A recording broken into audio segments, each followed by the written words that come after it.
दिल्ली की राजनीति में ऐतिहासिक बदलाव होने जा रहा है। बीजेपी की नेता रेखा गुप्ता आज दिल्ली की महिला मुख्यमंत्री के रूप में शपथ लेंगी। ये समारोह रामलीला मैदान में होगा, जहां प्रधानमंत्री नरेंद्र मोदी, गृह मंत्री अमित शाह, भाजपा अध्यक्ष जेपी नड्डा और कई अन्य राज्यों के मुख्यमंत्री और उप मुख्यमंत्री मौजूद रहेंगे। दिल्ली में 27 साल बाद भाजपा सत्ता में आई है और इस बार पार्टी ने एक बड़ा राजनीति संदेश देने के लिए महिला मुख्यमंत्री बनाने का फैसला किया है। भाजपा का ये कदम महिला सशक्तिकरण की दिशा में महत्वपूर्ण माना जा रहा है और पार्टी को आगामी चुनाव में फायदा हो सकता है। अब शपथ ग्रहण समारोह की खास बातों पर नजर डालते हैं। समारोह का समय कुछ इस प्रकार है। शपथ ग्रहण समारोह सुबह 11 बजे से दोपहर 1 बजे तक चलेगा। मुख्यमंत्री पद की शपथ एलजेवी के सक्सेना रेखा गुप्ता को मुख्यमंत्री पद की शपथ दिलवाएंगे। रेखा गुप्ता के साथ कुछ अन्य नेता भी पद की शपथ लेंगे, जिसमें ये नाम शामिल है: कपिल मिश्रा,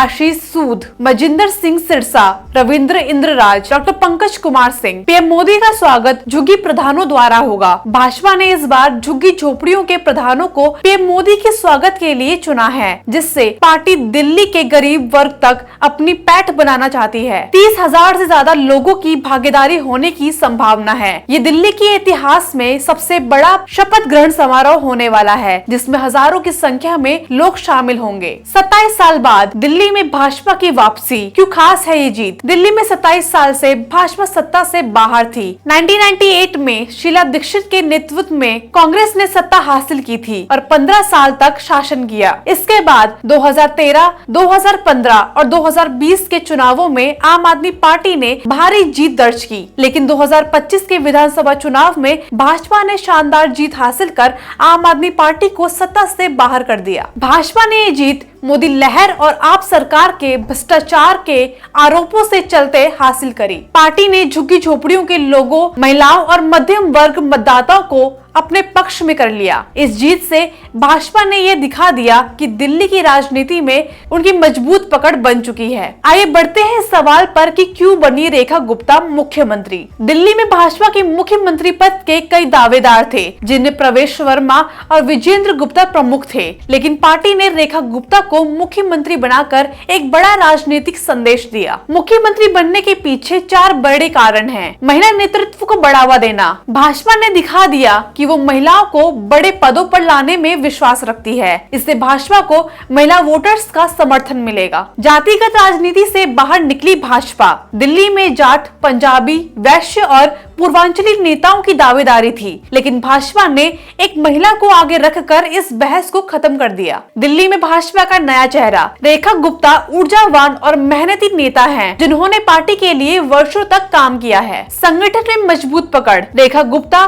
भाजपा की महिला मोर्चा की राष्ट्रीय उपाध्यक्ष रह चुकी हैं और उनकी संगठन में गहरी पकड़ है। आइए विस्तार से आपको बताते हैं रेखा गुप्ता कौन है। रेखा गुप्ता भाजपा की जमीनी नेता हैं और उन्होंने 3 बार विधानसभा चुनाव लड़ा। हालांकि उन्हें सफलता 2025 के चुनाव में मिली। 2015 में पहला चुनाव लड़ा, लेकिन हार गई। 2020 में दोबारा चुनाव लड़ा, लेकिन फिर हार का सामना किया। 2025 में तीसरी बार चुनाव लड़ा और 29,595 वोटों से ऐतिहासिक जीत हासिल करी। रेखा गुप्ता हरियाणा के चिंद जिले से ताल्लुक रखती हैं और दिल्ली में भाजपा की महिला मोर्चा की पहली राष्ट्रीय मंत्री भी रही हैं। अब सवाल ये है कि भाजपा ने मुख्यमंत्री के ऐलान में इतनी देरी क्यों करी? दिल्ली में चुनाव परिणाम 8 फरवरी को आ गए थे, लेकिन भाजपा ने मुख्यमंत्री के नाम की घोषणा 19 फरवरी को की। देर होने के 3 बड़े कारण हैं। पीएम मोदी विदेश दौरे पर थे, इसीलिए घोषणा में देर हुई। बीजेपी नेताओं के बीच मतभेद थे, जिन्हें सुलझाने में समय लगा। पार्टी एक ऐसा चेहरा चाहती थी जिसे सभी स्वीकार करे। भाजपा सरकार सभी समुदाय को प्रतिनिधित्व देने की कोशिश करेगी। पंजाबी,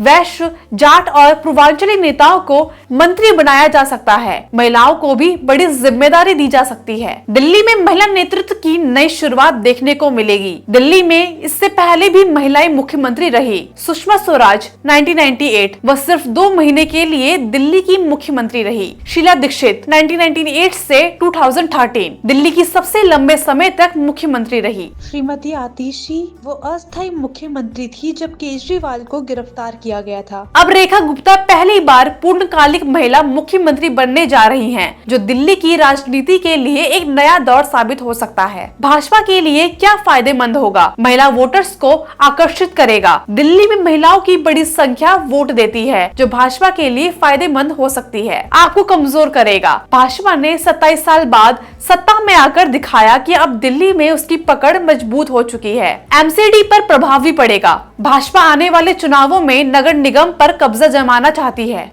जानिए अब क्या होगा आगे। नए मंत्रिमंडल की घोषणा जल्द ही होगी। रेखा गुप्ता की पहली कैबिनेट बैठक में बड़े फैसले लिए जा सकते हैं। भाजपा की सरकार दिल्ली में क्या नए बदलाव लाएगी, ये देखना दिलचस्प होगा। अब देखने वाली बात यह होगी कि रेखा गुप्ता दिल्ली की जनता की उम्मीदों पर कितना खरा उतरती हैं। भाजपा ने दिल्ली में एक नई राजनीति की शुरुआत की है और अब ये देखना दिलचस्प होगा कि सरकार कितनी सफल रहेगी। इस पर आपका क्या कहना है? अपनी राय कमेंट बॉक्स में जरूर दे और हमारे चैनल आरएम न्यूज को जरूर लाइक और सब्सक्राइब करें। धन्यवाद।